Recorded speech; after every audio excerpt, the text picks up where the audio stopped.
కేంద్ర మెడలు వంచైన బీసీలకు 42% రిజర్వేషన్లు సాధిస్తామన్నారు సీఎం రేవంత్.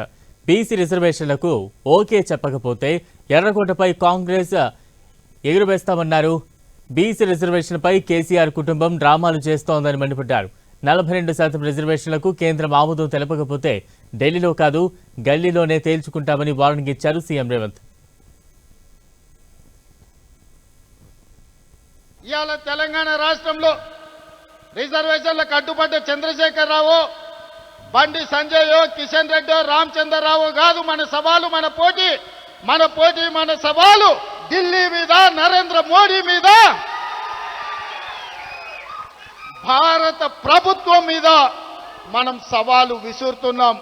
నరేంద్ర మోడీ గారు ఎన్డీఏ ప్రభుత్వానికి జంతర్ మంతర్ చౌరస్తా నుంచి నేను సూటిగా సవాలు విసురుతున్నా.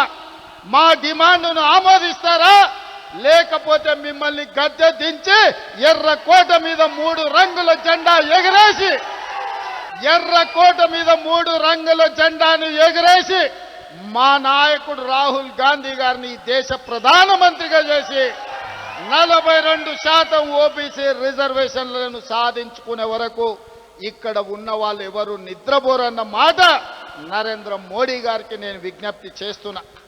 పేరు బంధం తెగిపోయిన తెలంగాణ రాష్ట్ర సమితి, మీ పేగు బంధం కూడా తెలంగాణతో తెగిపోయిందా? మీరెందుకు మోడీతో అంటగాగుతున్నారు? ఇవాళ ఈ ధర్నాకు మీరెందుకు రాలేదు అని నేను బీఆర్ఎస్ వాళ్ళని అడుగుతున్నా. బీజేపీ వాళ్ళు నరేంద్ర మోడీ గారి మోచేతి నీళ్లు తాగొచ్చు, మరి బీఆర్ఎస్ వాళ్ళు మోడీ గారి చెప్పులు మోసి బతుకుతున్నారా? 100 సంవత్సరాల నుంచి జరగని కులగణనను 300 పైగా ముఖ్యమంత్రులు చెయ్యలేని పనిని చేసే అవకాశం, చరిత్రలో మిగిలిపోయే అవకాశం మీరందరూ కల్పించారు.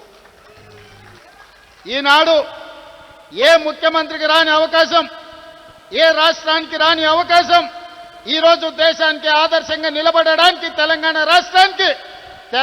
రాష్ట్ర 2వ ముఖ్యమంత్రిగా మీ సోదరుడిగా నాకు అవకాశం వచ్చింది. ఇది ఒక గొప్ప అవకాశం. రాహుల్ గాంధీ గారి మాట శిలాశాసనం. ఈ శిలాశాసనాన్ని ముందుకు తీసుకెళ్లే బాధ్యత నాది, నా మంత్రివర్గ సహచరులు.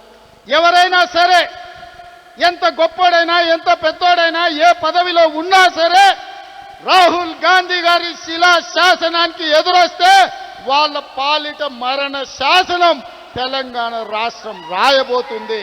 ఆనాడు ప్రధానమంత్రిగా రాజీవ్ గాంధీ, ఐటీ టెలికాం మినిస్టర్గా శామ్ పిట్రోడా ఈ దేశంలో కంప్యూటర్ని, టెలికాం వ్యవస్థని అందిస్తే రెడ్డిలు, చౌదరులు, నాయుడులు, రావులు ఈరోజు కంప్యూటర్ సంస్థలకి యజమానులై అమెరికాలో సిలికాన్ వ్యాలీని శాసించి అమెరికా ఆర్థిక వ్యవస్థనే గుప్పిట్లో పట్టుకోగలిగిన గొప్ప మేధావులుగా ఆనాడు రాజీవ్ గాంధీ ఇచ్చిన కంప్యూటర్, ఐటీ టెక్నాలజీ విప్లవమే, కంప్యూటర్ విప్లవమే, ఐటీ టెక్నాలజీ విప్లవమే ఈరోజు అమెరికా కాదు ప్రపంచ దేశాలను ఓ రెడ్డి, ఓ చౌదరి, ఓ నాయుడు, ఓ రావు శాసిస్తున్నాడు అని అంటే దానికి మన నాయకుడు రాజీవ్ గాంధీ చేసిన పునాదులే